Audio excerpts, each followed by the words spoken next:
សួស្តីប្រិយមិត្តបទពិសោធន៍ខ្មោចលោមមកកាន់អេពីសូតទី2បងប្អូនសុខសប្បាយទេបងប្អូនដែលចង់ចែករំលែករឿងខ្មោចអាចឆាតចូលเพจឬ Telegram បានកុំឲ្យខាតពេលយូរយើងចូលសាច់រឿងថ្មីបន្តទៀតរឿងទី1ខ្មោចសុំជីម៉ូតូនៅឆ្នាំ2022នៅតាមផ្លូវជាតិលេខ9ចន្លោះចម្ងាយពីភ្នំពេញទៅខេត្តព្រះសីហនុមានកន្លែងមួយនៅជិតស្ពានព្រែកភ្នើចាស់ដែលមនុស្សជាច្រើននិយាយថាជាកន្លែងគ្រោះថ្នាក់ចរាចរណ៍កើតឡើងញឹកញាប់បំផុតពេលយប់ស្ងាត់ៗមានអ្នកបើកបរជាច្រើនបានឃើញអ្វីប្លែកៗយប់មួយនៅម៉ោងប្រហែល 10:30 នាទីយប់មានបុរសម្នាក់ឈ្មោះវិសាលគាត់ជាអ្នកដឹកម្ហូបតាមផ្លូវយប់ពីភ្នំពេញទៅកំពង់ស្ពឺអាកាសធាតុយប់នោះត្រជាក់ស្រួលខ្យល់បក់តិចៗហើយភ្លឺស្ងាត់ណាស់មិនសូវមានឡានឬម៉ូតូផ្សេងទេពេលគាត់បើកដល់តំបន់ជិតស្ពានមានពន្លឺភ្លើងបំភ្លឺផ្លូវភ្លឺស្រាបនិងមានស្បែកខ្ពស់នៅសងខាងផ្លូវស្រាប់តែគាត់ឃើញនារីម្នាក់ឈរនៅចំហៀងផ្លូវ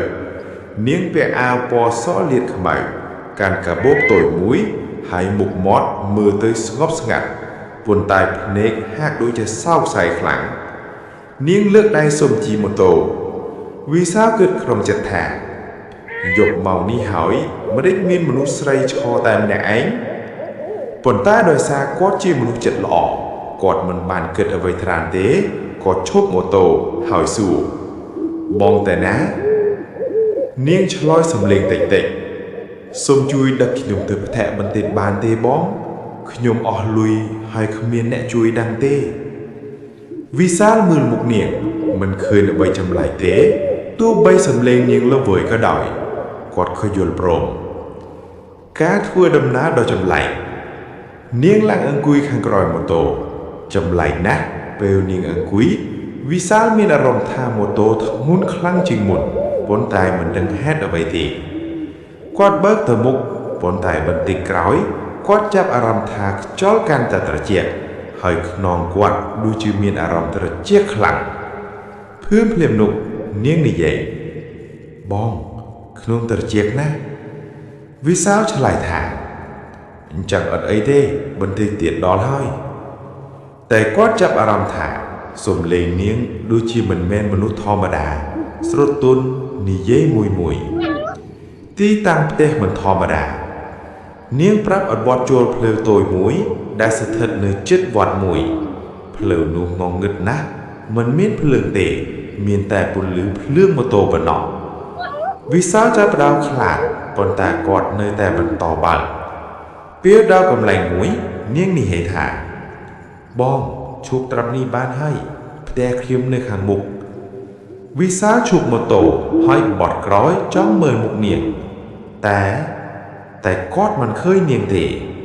ខាងក្រោយម៉ូតូតូទេគ្មាននរណាម្នាក់អង្គុយឡើយការរកឃើញអ្វីដ៏គួរឲ្យភ័យខ្លាំងវិសាលភ័យខ្លាំងណាស់ដង្ហើមលឿនស្រាប់តែគាត់ឃើញអ្វីមួយលើក្រញ្ចក់ម៉ូតូ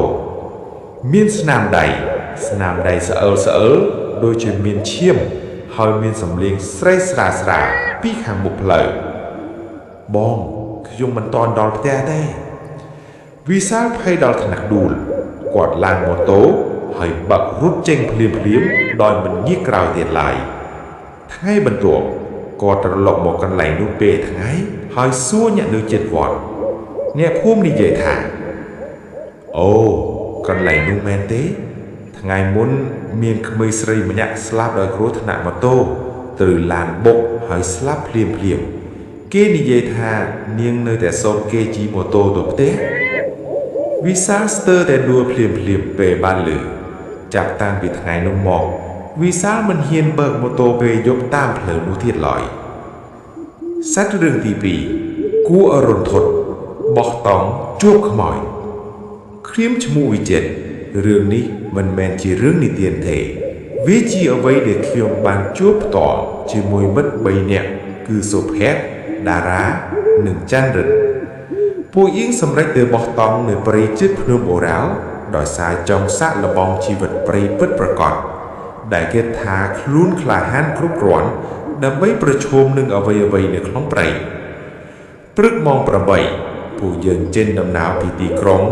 ដល់ចំណុចចូលព្រៃប្រហែលម៉ោង11ថ្ងៃមនុស្សនៅភូមិជិតបានប្រាប់ពួកយើងថាកុំនៅយប់ជ្រៅពេកនៅក្បែរទន្លេតូចខាងក្នុងមានរឿងចម្លែកកើតឡើងញឹកញាប់បំផុតពួកយើងសើច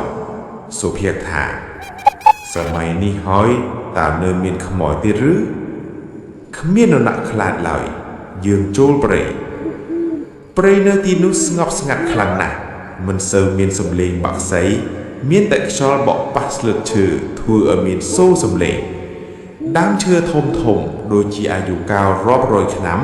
ធ្វើឲ្យពន្លឺថ្ងៃចូលមិនសូវដល់ដីម៉ោងប្រហែល3រសៀលយើងឃើញទីតាំងល្អដាប់ជាប់ទន្លេតូចមួយទឹកត្រជាក់ហូរយឺតទៅយើងសម្រេចបោះតង់នៅទីនោះពេលល្ងាចតារាចាប់ផ្ដើមបង្កាត់ភ្លើងសូភ័ក្រនិងចន្ទរិទ្ធចូលទៅរកមេឈើខ្ញុំរៀបចំតង់អ្វីទៅល្អគ្រប់គ្នាដូចទីការបោះតង់ធម្មតាតែមានអ្វីមួយខុសប្លែកពេលល្ងាចចាប់ផ្ដើមងងឹត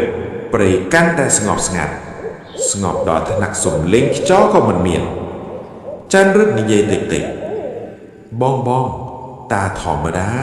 ព្រៃមានសំឡេងសត្វមែនទេគ្មាននរណាឆ្លើយពួកយើងចាប់ផ្ដើមមានអារម្មណ៍មិនស្រួលម៉ោងប្រហែល5យប់យើងអង្គុយជុំវិញភ្លើងញ៉ាំអាហារងាយភ្លើងត្រឹមតែជុំវិញតាំងតែខាងក្រៅគឺងងឹតខ្លាំងបន្ទាប់មកមានសំឡេងមួយដូចជាមានអ្វីមួយអូសលើដីសើមនៅចម្ងាយពីយើងប្រហែល20ម៉ែត្រសុភ័ក្រយកពីវទៅមើលគ្មានអ្វីដែរតែសំឡេងនោះមិនឈប់ទេវាមកជិតបន្តិចម្ដងតារាប្រាប់ថាប្រហែលជាសត្វព្រៃទេតែសំឡេងនោះមិនដូចសត្វទេវាដូចជាអ្វីមួយធំហើយធ្ងន់អូសខ្លួនលើដីភ្លាមសំឡេងឈប់ហើយមានសំឡេងដង្ហើមខ្លាំងខាងក្រោយតង់យើងពួកយើងទាំងបួងឈប់និយាយ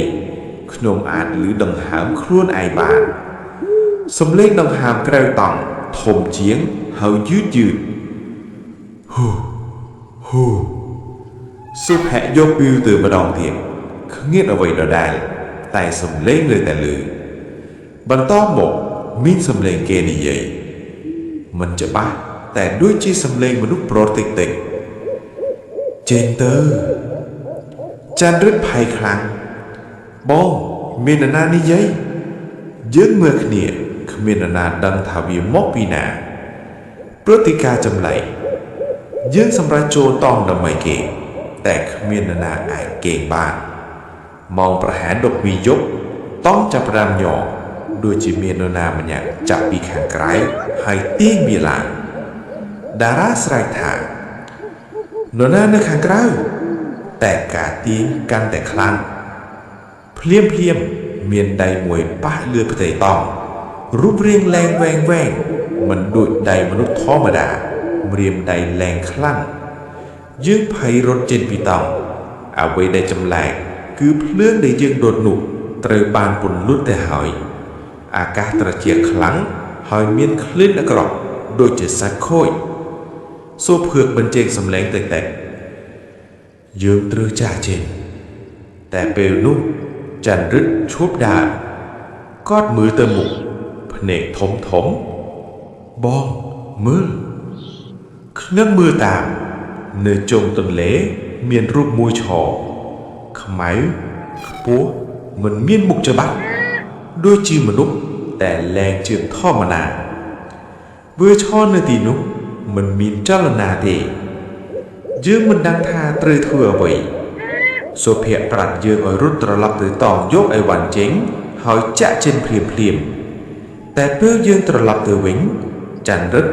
បាត់គាត់មិននៅទីនោះទេយើងហៅឈ្មោះគាត់រិទ្ធសំឡេងនោះមិនមែនជាសំឡេងគាត់ទេវាដូចជាមាននរណាម្នាក់កំពុងចម្លងសំឡេងពួកយើង3នាក់ជួយទៅរកគាត់បេះដូងដុកដាស់ខ្លាំងណាស់ ប្រៃងងឹតភ្លើងពីវបំភ្លឺត្រឹមតែខាងមុខបានបន្តិចភ្លាមយើងឃើញស្នាមអូសលើដីដូចជាមានអ្វីមួយអូសមនុស្សទៅក្នុងព្រៃយើងតាមស្នាមនោះរហូតដល់ឃើញស្បែកជើងរបស់ចន្ទរិទ្ធមានឈាមតិចខ្ញុំមានអារម្មណ៍ថាមាននរណាម្នាក់ពីខាងក្រោយខ្ញុំពេលខ្ញុំបំបឺលទ្រូងវានៅទីនោះរូបខ្មៅខ្ពស់ដែលយើងឃើញមុននេះឈរពីក្រោយយើងតែប៉ុន្មានម៉ែត្រប៉ុណ្ណោះភ្នែកវាក្រហមដូចជាភ្លើងមុខវាមិនមានមាត់ច្បាស់ទេតែមានរុនខ្មៅធំមួយហើយវានិយាយមកកំឡែងយើងធួអ្វីសុភ័ក្ររត់ពួកយើងរត់តាមយើងរត់ដោយមិនដឹងទិសដៅសំឡេងពីខាងក្រោយដូចជាវាកំពុងតាមយើងតារាតាក់ជើងដួលខ្ញុំត្រឡប់ទៅជួយតែគាត់ស្រែកថារត់ទៅកុំចាំខ្ញុំសំឡេងនោះកាន់តែជិតខ្ញុំនិងសុភ័ក្របន្តរត់ព្រះអាទិត្យកំពុងរត់ឡើងសុភ័ក្រនៅក្បែរខ្ញុំមានរបួសយើងមិននិយាយអ្វីទេយើងដឹងថាយើងត្រូវចាក់ចែងភ្លាមយើងប្រាប់ទៅអ្នកភូមិនិងអាជ្ញាធរក្រុមស្វែងរកបានចូលទៅក្នុងព្រៃតែរកមិនឃើញចន្ទរិទ្ធនិងតារាទេមានតែតង់ខូចនិងស្នាមអូសលើដីអ្នកចាស់ម្នាក់នៃភូមិប្រាប់យើងថាទីនោះមានអ្វីមួយរស់នៅយូរហើយមិនមែនខ្មោចធម្មតាទេរយៈពេល2 ខែក្រោយខ្ញុំទទួលបានសំឡេងមួយក្នុងទូរស័ព្ទជាសំឡេងថតវិចិត្រជួយខ្ញុំវាជាសំឡេងចន្ទរិទ្ធតែបញ្ហាគឺទូរស័ព្ទរបស់គាត់ត្រូវបានរកឃើញខូចនៅព្រៃចូលដល់សាច់រឿងទី3បន្ទប់លេខ27នៅទួលគោកនៅឆ្នាំ2023ខ្ញុំឈ្មោះវិសាលមានអាយុ24ឆ្នាំមកធ្វើការនៅភ្នំពេញខ្ញុំបានរកបន្ទប់ជួលនៅតំបន់សង្កាត់បឹងកក់2ខណ្ឌទួលគោកភ្នំពេញជាអគារជួលចាស់មួយមាន3ជាន់អគារនោះស្ថិតនៅក្នុងផ្លូវតូចមួយស្ងប់ស្ងាត់ម្ចាស់ផ្ទះជាមនុស្សចាស់ម្នាក់ឈ្មោះយាយខៀគាត់ប្រាប់ខ្ញុំថាមានបន្ទប់ធូនេមួយនៅជាន់ទី3លេខ27តម្លៃថោកជាងបន្ទប់ផ្សេងខ្ញុំសួរគាត់ថាហេតុអ្វីបានជឿបន្ទប់នេះថោកជាងគេគាត់ញញឹមបន្តិចហើយនិយាយថាមិនមានអ្វីទេប៉ុន្តែមនុស្សខ្លះមិនសូវចូលចិត្តជាន់លើព្រោះវាស្ងាត់ពេកដូច្នេះខ្ញុំក៏យល់ព្រមជួលភ្លាមថ្ងៃដំបូងពេលខ្ញុំឡើងទៅដល់បន្ទប់27ខ្ញុំមានអារម្មណ៍ថាខ្យល់ត្រជាក់ខុសធម្មតាទោះបីជាពេលថ្ងៃក្តៅក៏ដោយបន្ទប់មើលទៅស្អាតធម្មតាមានគ្រែដែកចាស់មួយតុនិងកញ្ចក់ធំមួយនៅជ្រុងបន្ទប់យប់ដំបូងខ្ញុំគេងបានធម្មតាតែម៉ោងប្រហែល 2:30 យប់ខ្ញុំបានភ្ញាក់ឡើងដោយសំឡេងទុកដូចជាមាននរណាម្នាក់គក់ទ្វារខ្ញុំដើរទៅបើកទ្វារតែមិនមាននរណាម្នាក់ទេខ្ញុំគិតថាប្រហែលជាអ្នកជិតខាងច្រឡំបន្ទប់ហើយថ្ងៃទី3សំឡេងខ្ញុំបន្ទប់ទឹកបន្ទាប់ពីរស់នៅបាន3ថ្ងៃខ្ញុំចាប់ផ្ដើមឮសំឡេងចម្លែករាត្រីមួយខ្ញុំកំពុងមើលទូរស័ព្ទស្រាប់តែឮសំឡេងហូរពីបន្ទប់ទឹកខ្ញុំចូលទៅពិនិត្យក្បាលបាញ់ទឹកបិទស្អាតប៉ុន្តែសំឡេងនៅតែឮដូចជាមាននរណាម្នាក់កំពុងលាងដៃខ្ញុំមានអារម្មណ៍ត្រជាក់ខ្នងហើយបិទទ្វារចេញភ្លាមថ្ងៃទី5កញ្ចក់នៅក្នុងបន្ទប់ចាប់ផ្ដើមធ្វើឲ្យខ្ញុំភ័យពេលខ្ញុំឈរមើលខ្លួនឯងខ្ញុំមានអារម្មណ៍ថាការបញ្ចាំងក្នុងកញ្ចក់យឺតជាងខ្ញុំបន្តិចខ្ញុំឈរមុខកញ្ចក់ហើយលេងទូរស័ព្ទស្រាប់តែខ្ញុំឃើញខ្លួនឯងនៅក្នុងកញ្ចក់មិនកាន់ទូរស័ព្ទទេខ្ញុំភ្ញាក់ផ្អើលយ៉ាងខ្លាំងហើយត្រឡប់មើលខាងក្រោយគ្មាននរណាម្នាក់ទេយប់ដ៏គួរឲ្យខ្លាចម៉ោង 3:07 យប់មួយខ្ញុំភ្ញាក់ឡើងដោយសំឡេងគោះទ្វារដូចមុនតែពេលនេះវាខ្លាំងជាងមុនខ្ញុំមើលម៉ោង 3:07 បេះដូងខ្ញុំលោតខ្លាំងៗសំឡេងគោះបន្តទុកទុកទុកហើយមានសំឡេងស្រីហៅតិចៗបើកទ្វារឲ្យខ្ញុំ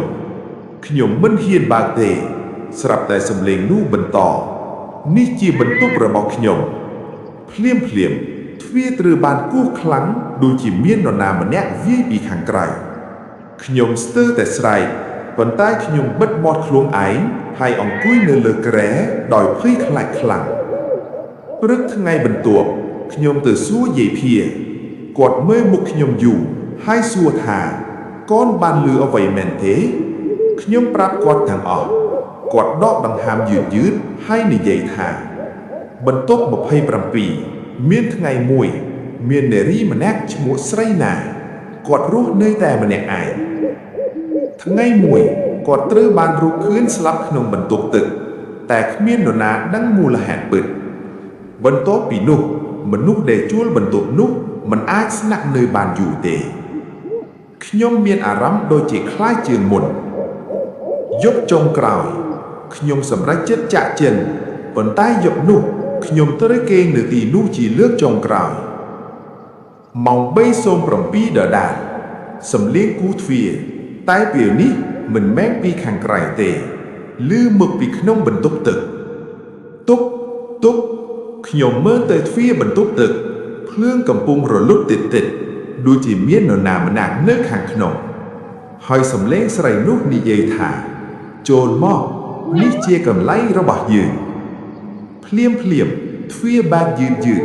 ខ្ញុំឃើញនារីម្នាក់សក់វែងមើលមិនឃើញមុខច្បាស់ឈរនៅក្នុងងងឹតនាងញញឹមហើយដើរចេញមកយឺតខ្ញុំរត់ចេញពីបន្ទប់ដោយមិនយកអ្វីទាំងអស់ហើយចុះចិនដាទៅក្រោមដោយភ័យខ្លាចពេលព្រឹកថ្ងៃទើបខ្ញុំហ៊ានមកយកអីវ៉ាន់សាច់រឿងបន្តរឿងទី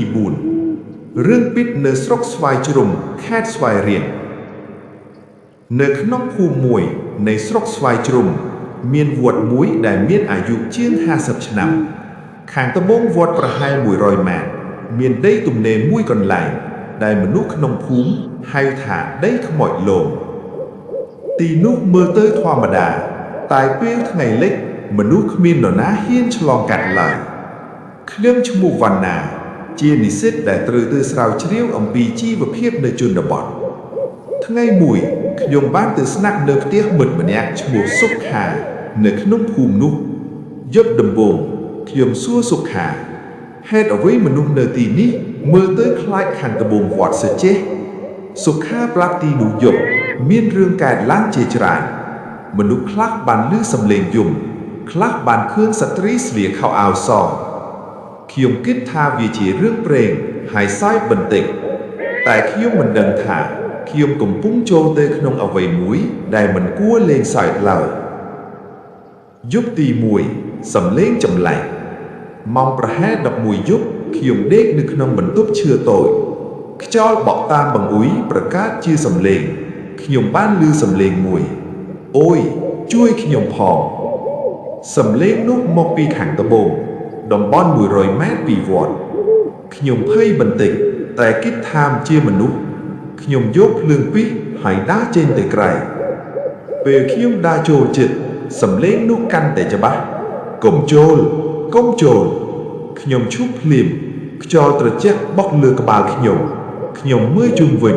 គ្មាននរណាម្នាក់ឡើយភ្លាមខ្ញុំឮសំឡេងដើរតាមពីក្រោយខ្ញុំបើកភ្លើងពីរមើលក្រោយគ្មានអ្វីទេតែសំឡេងជើងនៅតែបន្តខ្ញុំរត់ត្រឡប់ទៅផ្ទះវិញថ្ងៃបន្ទាប់ព្រឹកឡើងខ្ញុំប្រាប់សុខាអំពីអ្វីដែលខ្ញុំបានឮមុខសុខាស្លេកភ្លាមឯងបានឮហើយវាជាសំឡេងនាងណាខ្ញុំសួរសុខាដកដង្ហើមធំ10ឆ្នាំមុនមានស្ត្រីមានផ្ទៃផ្ទាត់ម្នាក់ត្រូវបានប្តីនឹងគ្រួសារបោះបង់នាងមកស្នាក់នៅជិតវត្តហើយថ្ងៃមួយនាងបានស្លាប់នៅទីនោះគេថានាងស្លាប់ដោយការឈឺនិងគ្មាននរណាដឹងឡើយខ្ញុំនៅស្ងៀមបេះដូងខ្ញុំចាប់ផ្ដើមលោតខ្លាំងយប់ទី2ខ្ញុំសម្រេចថាខ្ញុំនឹងមិនចេញក្រៅទេ តែម៉ោង12យប់សំឡេងក្រក្រឺបានចាប់ផ្ដើមវិញអូយខ្ញុំឈឺណាស់សំឡេងស្ត្រីយំយ៉ាងឈឺចាប់ភ្លាមទ្វារកំពុងឃ្លាមទុកដូចជាមាននរណាម្នាក់គួបពីក្រៅខ្ញុំសួរខ្លាំងនរណាគ្មាននរណាឆ្លើយតែសំឡេងគួបកាន់តែខ្លាំងបន្ទាប់មកសំឡេងនោះនិយាយនៅជិតត្រចៀកខ្ញុំជួយខ្ញុំផងខ្ញុំត្រឡប់មើលមានស្ត្រីម្នាក់ឈរនៅជ្រុងបន្ទប់សក់វែងគ្របមុខស្លៀកសម្លៀកបំពាក់ពណ៌សឈាមហូរពីជើងភ្នែកនាងមើលខ្ញុំពោពេញទៅដោយការឈឺចាប់ខ្ញុំស្រែកហើយដួលសម្លាប់ព្រឹកឡើងខ្ញុំដឹងខ្លួនឡើងនៅផ្ទះសុខាមនុស្សជុំវិញមកមើលខ្ញុំអ៊ំម្នាក់និយាយថាក្មេងនេះបានឃើញនាងហើយនាងកំពុងស្វែងរកអ្នកជួយខ្ញុំសួរតើមានវិធីជួយនាងទេគាត់និយាយថាត្រូវធ្វើពិធីនៅកន្លែងនាងស្លាប់យប់នោះពួកយើងបានទៅទីនោះជាមួយព្រះសង្ឃខ្យល់បក់ខ្លាំងដើមឈើញ័រសំឡេងយំលឺច្បាស់ជាងមុនព្រះសង្ឃចាប់ផ្ដើមសូត្រមន្តភ្លាមស្ត្រីនោះបានលេចមកនាងយំហើយស្រែកថាកូនខ្ញុំភ្លើងទៀនរលឹកដោយខ្លួនឯងខ្ញុំឃើញរូបភាពស្ត្រីនោះកំពុងសម្រាលកូនគ្មាននរណាជួយហើយនាងស្លាប់នៅទីនោះព្រះសង្ឃបន្តសូត្រមន្តរហូតលែងឮសំឡេងនាងនិងខ្យល់ស្ងប់វិញបន្ទាប់ពីយប់នោះមនុស្សនិយាយថាកន្លែងនោះស្ងប់ឡើងវិញរឿងនេះពិតជាអាណិតខ្លោចផ្សាខ្លាំងណាស់ចូលរឿងទី5ដ៏រន្ធត់សំឡេងហៅក្នុងវាលស្រែនៅឆ្នាំ2021ក្នុងឃុំតាសួសខេត្តស្វាយរៀងមានករណីមួយដែលអ្នកភូមិនិយាយគ្នាដល់សពថ្ងៃបុរសម្នាក់ឈ្មោះវិចិត្រអាយុប្រហែល28ឆ្នាំជាកសិករធម្មតារស់នៅជាមួយប្រពន្ធនិងកូនតូចម្នាក់គាត់មានគោ2ក្បាលដែលជាទ្រព្យសម្បត្តិសំខាន់សម្រាប់គ្រួសារថ្ងៃមួយនៅរដូវវស្សាពេលរសៀលប្រហែលម៉ោង5វិចិត្របានដឹកគោទៅឲ្យស៊ីស្មៅនៅវាលខាងក្រោយភូមិដែលជាតំបន់ជាប់ព្រៃតូចមួយនិងមានដីទំនាបលិចទឹកពេលដល់ម៉ោង5គាត់ត្រឡប់ទៅយកគោវិញតែមានគោមួយក្បាលបានបាត់វិចិត្រមិនគិតច្រើនគាត់យកពិលនិងដំបងដើរចេញទៅរកគោប្រពន្ធគាត់បានហាមកុំទៅឥឡូវអីយប់ហើយដំបងនោះគេថាមានខ្មោចវិចិត្រឆ្លើយវិញគោបាត់មួយក្បាលវាស្មើនឹងបាត់លួយច្រើនខ្ញុំត្រូវទៅរកឥឡូវគាត់ដើរចេញតែម្នាក់ឯងចូលទៅក្នុងវាលស្រែដែលពេញទៅដោយទឹកលិចខណៈដែលគាត់ដើរទៅជិតព្រៃតូចគាត់ឮសំឡេងមួយវិចិត្រជួយខ្ញុំផងសំឡេងស្រីធ្វើឲ្យគាត់ឈប់ភ្លាត់គាត់គិតថាប្រហែលជាមនុស្សក្នុងភូមិត្រូវការជំនួយគាត់ហៅត្រឡប់វិញនរណាអ្នកនៅឯណាសំឡេងនោះឆ្លើយពីចម្ងាយខ្ញុំជាប់នៅក្នុងទឹកជួយខ្ញុំផងដោយគេមានការសង្ស័យវិចិត្រដើរតាមសំឡេងនោះចូលកាន់តែជ្រៅទៅក្នុងវាលអ្វីដែលចម្លែកគឺពេលរបស់គាត់ចាប់ផ្ដើមភ្លឹបភ្នែតផ្លែតខ្យល់ត្រជាក់ខ្លាំងបក់មកសំឡេងសត្វទាំងអស់ស្ងប់បាត់អស់វិចិត្រមានអារម្មណ៍ថាគាត់មិនមែននៅក្នុងកន្លែងធម្មតាទៀតទេបន្ទាប់មកគាត់ឃើញអ្វីមួយនៅចម្ងាយស្រីម្នាក់ស្លៀកសម្លៀកបំពាក់សមានសក់វែងក្របមុខកំពុងឈរនៅកណ្ដាលទឹកវិចិត្រហៅបងស្រីអ្នកមានអ្វីកើតឡើងស្ត្រីនោះមិនឆ្លើយតែចាប់ផ្ដើមងាកមុខយឺតមកកាន់គាត់ពេលបញ្ចាំងពេលបំភ្លឺទៅនាងគ្មានភ្នែកមានតែរុនខ្មៅធំហើយមាត់បើកធំដូចជាមនុស្សស្លាប់យូរហើយវិចិត្រភ័យខ្លាចយ៉ាងខ្លាំងប៉ុន្តែជើងគាត់ដូចជាជាប់ខ្នោះមិនអាចរត់បានស្ត្រីនោះនិយាយដោយសំឡេងខ្សោយអ្នកបានមើលជំនួសខ្ញុំហើយភ្លាមនោះទឹកជុំវិញវិចិត្រចាប់ផ្ដើមរញ្ជួយហើយមានដៃខ្មៅចេញពីទឹកចាប់ជើងគាត់ស្រែកជួយផងតែគ្មាននរណាឮគាត់ព្យាយាមទាញជើងតែដៃទាំងនោះកាន់តែរឹងខ្មោចស្រីនោះ ដើរចូលមកចិត្តហើយនិយាយទីនេះគឺកន្លែងដែលខ្ញុំស្លាប់អ្នកក៏ត្រូវនៅទីនេះដែរបន្ទាប់មកវិចិត្របាននឹកគុណឪពុកម្ដាយពេលនោះវិចិត្រក៏ឡើងលើគោកបានរត់សំដៅទៅផ្ទះវិញទៅដល់ផ្ទះវិចិត្រក៏ប្រាប់រឿងទាំងអស់ឲ្យប្រពន្ធដឹងចូលដល់រឿងទី6សំឡេងពីចំការស្វាយឆ្នាំ2019នៅរដូវក្តៅខែឧសភាខ្ញុំឈ្មោះវិចិត្រជាសិស្សថ្នាក់ទី12នៅវិទ្យាល័យមួយក្នុងខណ្ឌអង្កោភ្នំពេញពេលនោះជាពេលសម្រាកក្រោយប្រឡងហើយខ្ញុំនិងមិត្តភ័ក្តិ3នាក់ទៀតគឺសុភារ៉ាននិងកុងចូលចិត្តទៅលេងតាមជនបទជាពិសេសទៅរកផ្លែស្វាយថ្ងៃមួយប្រហែលម៉ោង4ល្ងាចសុភាបាននិយាយថាខ្ញុំដឹងកន្លែងមួយស្វាយធំផ្អែមណាស់នៅក្រោយវត្តគ្មានអ្នកថែទេអាចទៅរើសបានសេរីខ្ញុំសួរវាថាប្រកាសអត់មិនមែនដីនរណាវាឆ្លើយវិញដោយសំឡេងធម្មតាចាស់និយាយថាគ្មាននរណាចង់ទៅក្បែរនោះទេប៉ុន្តែខ្ញុំគិតថាគ្រាន់តែជាព្រៃធម្មតាពេលនោះគ្មាននរណាគិតអ្វីច្រើនទេយើងសម្រេចចិត្តទៅយើងជិះម៉ូតូពីផ្លូវធំហើយបត់ចូលផ្លូវដីតូចមួយក្បែរវត្តផ្លូវនោះស្ងាត់ខ្លាំងណាស់មានតែសំឡេងខ្យល់បក់និងសំឡេងសត្វល្អិតយំពេលទៅដល់ចំការស្វាយដើមស្វាយខ្ពស់ប៉ុន្តែបរិយាកាសវិញស្ងប់ប្លែករាននិយាយបន្តិចថាអារម្មណ៍ចម្លែកណាស់ដូចជាមាននរណាម្នាក់មើលយើងកុំសោខ្លាចធ្វើអីចូលទៅរើសស្វាយទៅយើងចូលទៅជ្រៅកាន់កាបោបនិងដំបងសម្រាប់ទាញស្វាយបន្ទាប់ពីរើបានស្វាយមួយចំនួនខ្ញុំចាប់អារម្មណ៍ឃើញដីដូចជាធ្នោខ្មៅមានដុំថ្មតូចដាក់ជាជួរនិងមានក្រណាត់ចាស់ចាក់ជាប់ដីខ្ញុំសួរអានរណាកប់អីនៅទីនេះសុភាមើលហើយនិយាយអាចជាសត្វងាប់គេកប់ទេដឹងប៉ុន្តែភ្លាមនោះខ្យល់បានបក់ខ្លាំងភ្លាមទូបីមុននេះស្ងប់ស្ងាត់ដូចជាមានអ្វីមួយកំពុងរត់កាត់ពីលើដើមឈើរានស្រែកឮសំឡេងអីអត់យើងទាំងអស់គ្នាស្ងៀមហើយស្ដាប់មានសំឡេងស្ត្រីម្នាក់យំតិចពីចន្លោះដើមស្វាយអូយឈឺណាស់ជួយខ្ញុំផងសំឡេងនោះមិនច្បាស់ទេតែបង្កើតអារម្មណ៍ត្រជាក់ចូលដល់ខួរក្បាល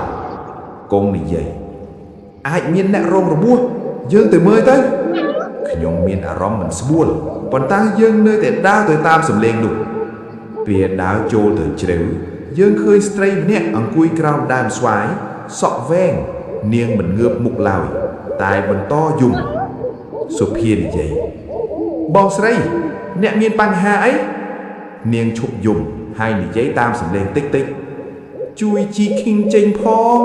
ខ្ញុំត្រជាក់ណាស់ការពិតដ៏គួរឲ្យខ្វះខ្លាចពេលនោះខ្ញុំមានអារម្មណ៍ថាដូចជាចម្លែកណាស់ខ្ញុំមើលទៅដីជុំវិញនាងហើយឃើញថានាងអង្គុយលើកន្លែងដីដែលយើងឃើញដំបូងភ្លាមនោះនាងងើបមុខឡើងមុខនាងសភ្នែកខ្មៅទាំងអស់ហើយមានដីជាប់មុខដូចជាត្រូវបានកប់យូរហើយនាងញញឹមហើយនិយាយអ្នកទាំងអស់គ្នាមកជួយខ្ញុំឬមកជំនួសខ្ញុំរានស្រែករត់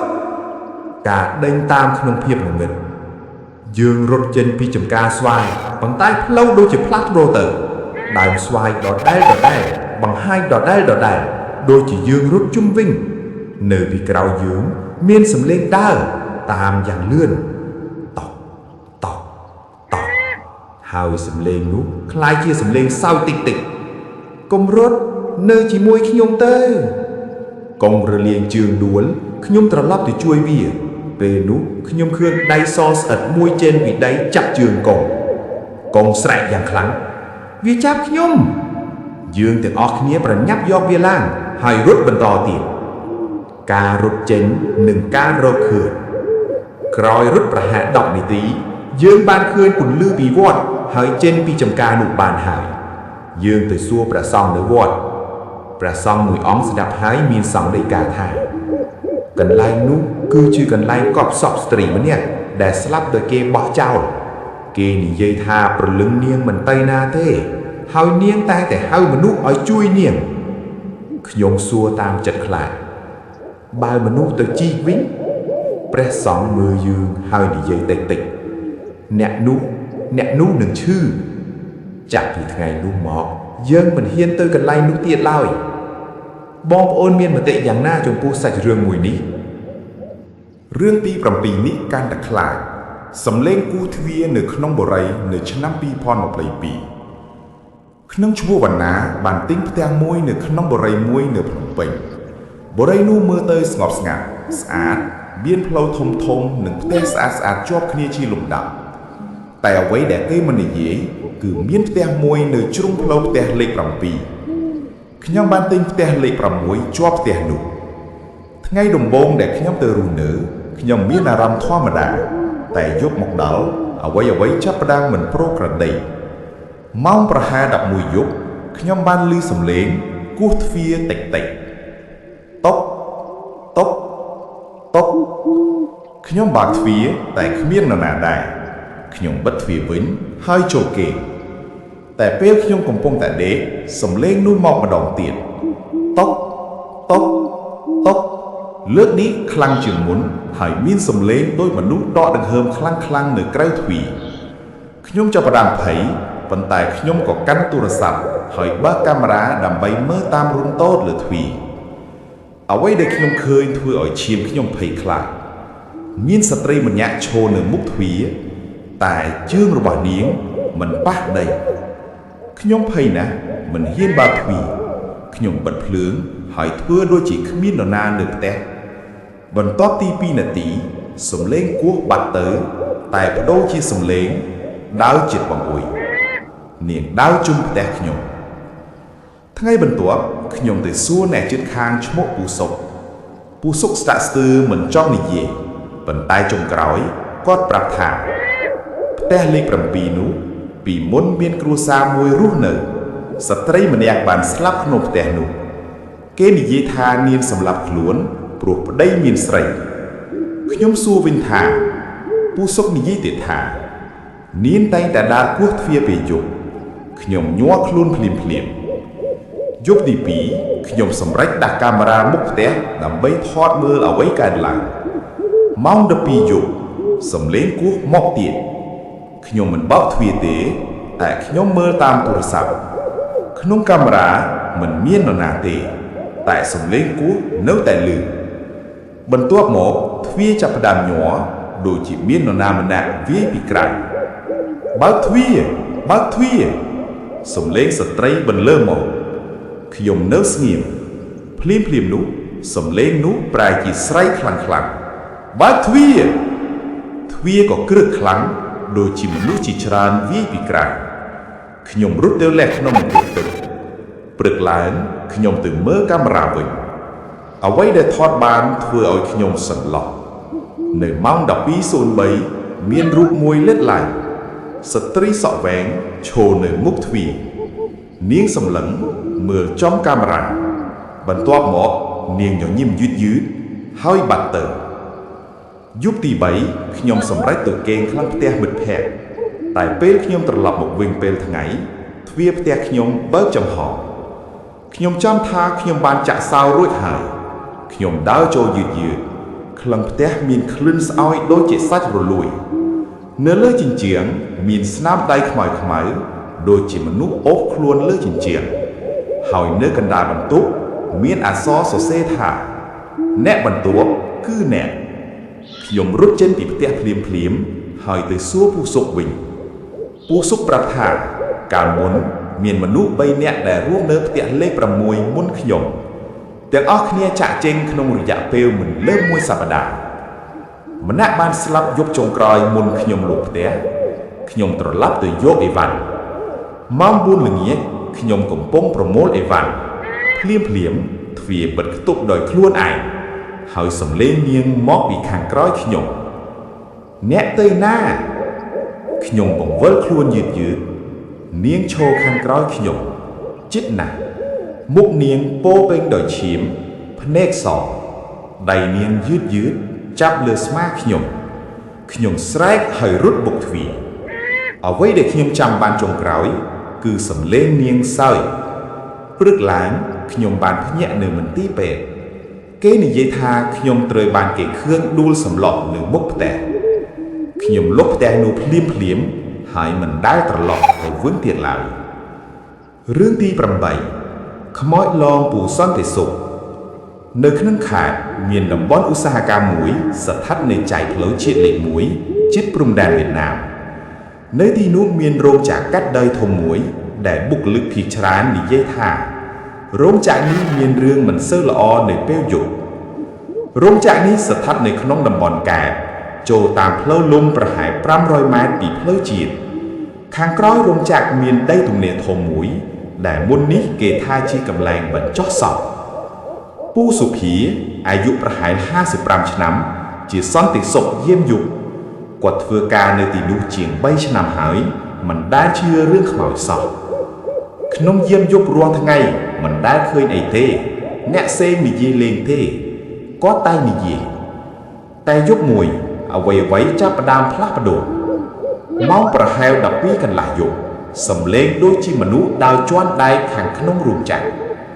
គាត់យកពិនហើយដើរចូលទៅពិនិត្យតែបែកជាគ្មាននរណាដែរតែចម្លែកថាខ្យល់ត្រជាក់ខ្លាំងជាងធម្មតាហើយមានក្លិនដូចដីសើមចេញពីជ្រុងងងឹតមួយយប់ទី2សំឡេងហៅឈ្មោះយប់បន្ទាប់ម៉ោង7:00 ព្រឹកពូសុភាកំពុងដើរត្រួតពិនិត្យជុំវិញរោងចក្រភ្លាមពូសុភាសំឡេងល្វើយហាក់ដូចមនុស្សស្រីហៅពីខាងក្រៅគាត់បង្វើខ្លួនភ្លាមថានរណាគ្មាននរណាដែរសំឡេងនោះមកម្ដងទៀតពីខាងក្នុងរោងចក្រ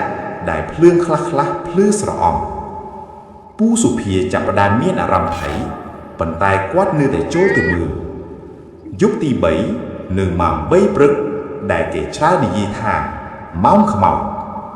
ពូសុភាឃើញអ្វីមួយនៅរោងចក្រមានស្រមោលមនុស្សស្រីម្នាក់ពាក់អាវសកំពុងឈរតែម្នាក់ឯងគាត់ហៅថាអ្នកណានៅទីនោះគ្មានការឆ្លើយតបពេលគាត់ដើរទៅជិតស្រមោលនោះបាត់ភ្លាមថ្ងៃបន្ទាប់ពូសុភាចាប់ផ្ដើមសួរអ្នកចាស់ក្នុងរោងចក្រមនុស្សចាស់ម្នាក់និយាយថាកន្លែងខាងក្រោយនោះជាកន្លែងបញ្ចុះសពមាននារីម្នាក់ស្លាប់ដោយអថាកំបាំងគេនិយាយថានាងត្រូវគេបោកបញ្ឆោតហើយស្លាប់ដោយគ្មានអ្នកដឹងពូសុកស្ងាត់បេះដូងគាត់លោតលឿនណាស់យប់ទី4យប់នោះភ្លើងក្នុងរោងចក្របិទបើកដោយខ្លួនឯង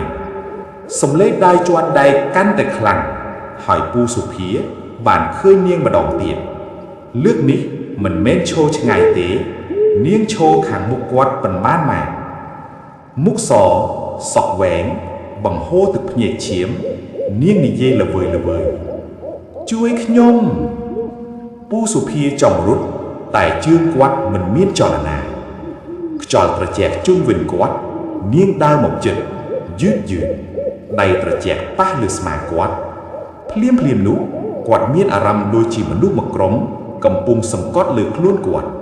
ហើយសំឡេងជាច្រើននិយាយរួមគ្នាគុំទៅគុំចាក់ចេញពូសុភាត្រូវបានរកឃើញនៅព្រឹកដេកសន្លប់នៅក្នុងរោងចក្រនៅលើស្មាគាត់មានស្នាមដៃខ្មៅប៉ាមរៀមដូចជាមនុស្សចាប់យ៉ាងខ្លាំងបន្ទាប់ពីហេតុនោះគាត់លាឈប់ពីការងារភ្លាមសាច់រឿងចុងក្រោយរឿងដែលរន្ធត់ខ្លាំងយប់នោះគឺជាយប់ដែលខ្ញុំមិនអាចភ្លេចបានជារៀងរហូតផ្ទះសំណាក់បន្ទប់លេខ13នៅផ្លូវជាតិលេខ5មួយខ្ញុំឈ្មោះវិសាលពេលនោះខ្ញុំធ្វើដំណើរចេញទៅដើម្បីទៅធ្វើការងារមួយខ្ញុំជិះម៉ូតូតែម្នាក់ឯងព្រោះចង់សន្សំលុយនិងចូលចិត្តធ្វើដំណើរដោយខ្លួនឯងផងដែរថ្ងៃនោះខ្ញុំចេញពីភ្នំពេញប្រហែលម៉ោង3រសៀលពេលបើកតាមពន្លឺថ្ងៃចាប់ផ្ដើមធ្លាក់យឺតមេឃក៏คล้ายជាពណ៌ទឹកក្រូចស្រទន់ខ្យល់ត្រជាក់បោកប៉ះមុខធ្វើឲ្យខ្ញុំមានអារម្មណ៍ស្រស់ស្រាយប៉ុន្តែខ្ញុំមិនដឹងថាយប់នោះនឹងคล้ายជាអ្វីទេម៉ោងប្រហែល7យប់ខ្ញុំជិតតំបន់មួយព្រោះងឹតហើយខ្ញុំសម្រេចចិត្តរកផ្ទះសំណាក់ដេកមួយយប់សិនខ្ញុំឃើញផ្ទះសំណាក់មួយវាមើលទៅស្ងប់ស្ងាត់ខ្លាំងភ្លើងនៃផ្ទះសំណាក់ភ្លឺស្រាលដូចជាចង់រលត់ខ្ញុំមានអារម្មណ៍ចម្លែកតែគិតថាគ្រាន់តែអស់កម្លាំងនិងនឿយហត់ប៉ុណ្ណោះ អ្នកទទួលភ្ញៀវជាបរិសចាស់ម្នាក់មុខស្រអាប់សំឡេងស្ងាត់ខ្ញុំសួរបន្ទប់គាត់ឆ្លើយថានៅសល់តែបន្ទប់លេខ13ប៉ុណ្ណោះក្មួយចង់ស្នាក់ទេខ្ញុំស្ទាក់ស្ទើរបន្តិចព្រោះលេខ13ជាលេខដែលមនុស្សជាច្រើនជៀសវាងប៉ុន្តែដោយអស់កម្លាំងខ្ញុំយល់ព្រមបន្ទប់ដែលមិនគួរចូលបន្ទប់លេខ13ស្ថិតនៅចុងច្រកពេលខ្ញុំដើរទៅខ្យល់ត្រជាក់ចម្លែកបក់កាត់ដងខ្លួនទ្វារបន្ទប់ចាស់មានស្នាមខូចដូចជាមាននរណាម្នាក់គូសលើវាពេលបើកចូលខ្ញុំមានអារម្មណ៍ថាខ្យល់នៅក្នុងបន្ទប់ត្រជាក់ខ្លាំងជាងក្រៅក្លិនសើមនិងក្លិនដូចជាអ្វីដែលពុកចាស់ប៉ះចូលច្រមុះខ្លាំងមានគ្រែមួយទូកញ្ចក់មួយនិងបង្គន់នៅជ្រុងភ្លើងភ្លឺស្រាលហើយភ្លើងភ្លឺក៏ភ្លឹបធ្វើឲ្យបរិយាកាសកាន់តែគួរឲ្យខ្លាចម៉ោងប្រហែល10យប់ខ្ញុំគេងលើគ្រែប៉ុន្តែគេងមិនលក់ខ្ញុំចាប់ផ្ដើមឮសំឡេងក្រហឹមដូចជាមាននរណាម្នាក់ដើរនៅក្រៅខ្ញុំគិតថាប្រហែលជាភ្ញៀវផ្សេងប៉ុន្តែបន្ទាប់មកសំឡេងគោះទ្វារតុកក៏ខ្ញុំសួរពីអ្នកណាគ្មាននរណាឆ្លើយខ្ញុំបើកទ្វារមើលគ្មាននរណាម្នាក់ហើយខ្យល់ត្រជាក់បក់ចូលមកខ្ញុំចាប់ផ្ដើមមានអារម្មណ៍មិនល្អខ្ញុំត្រឡប់ចូលបន្ទប់ហើយមើលទៅកញ្ចក់នៅក្នុងកញ្ចក់ខ្ញុំឃើញខ្លួនឯងប៉ុន្តែខាងក្រោយខ្ញុំមាននារីម្នាក់ឈរខ្ញុំភ័យខ្លាំងបែរទៅក្រោយភ្លាមគ្មាននរណាម្នាក់ខ្ញុំមើលទៅកញ្ចក់វិញនារីនោះនៅទីនោះដដែលសក់វែងគ្រប់មុខពេញទៅដោយស្នាមឈាមស្រអាប់នាងបើកមាត់ប៉ុន្តែមិនមានសំឡេងអ្វីដែលកើតឡើងក្នុងបង្គន់ភ្លាមនោះទឹកនៅក្នុងបង្គន់ចាប់ផ្ដើមហូរដោយខ្លួនឯងខ្ញុំដើរទៅមើលទ្វារបង្គន់បើកបន្តិចនៅក្នុងអាងទឹកមានសក់វែងលេចឡើងពីទឹកហើយបន្ទាប់មកមុខនារីម្នាក់លេចឡើងពីទឹកបើកភ្នែកមើលខ្ញុំនាងស្រែកប៉ុន្តែសំឡេងស្រែកដូចជាពីក្នុងក្បាលខ្ញុំជួយខ្ញុំផងក៏ខ្ញុំភ័យដល់ថ្នាក់មិនអាចគិតអ្វីបានទៀតខ្ញុំបើកទ្វារយ៉ាងខ្លាំងរត់ចេញពីបន្ទប់ខ្ញុំឃើញបរិសចាស់អ្នកទទួលភ្ញៀវឈរមើលខ្ញុំគាត់និយាយគឺក្មួយបានឃើញនាងហើយមែនទេគឺខ្ញុំសួរនាងជានរណាគាត់ឆ្លើយនាងស្លាប់នៅបន្ទប់នោះអ្នកដែលដេកបន្ទប់លេខ13គ្រប់គ្នាតែងឃើញនាងខ្ញុំមិននៅស្ដាប់ទៀតទេខ្ញុំរត់ទៅយកម៉ូតូហើយបើកចេញភ្លាមទោះបីយប់ងឹតក៏ដោយអរគុណបងប្អូនសម្រាប់ការតាមដានពីដើមរហូតដល់ចប់សូមជូនពរបងប្អូនធ្វើដំណើរទៅណាមកណាជួបតែសេចក្តីសុខគ្រប់ក្រុមគ្រួសារ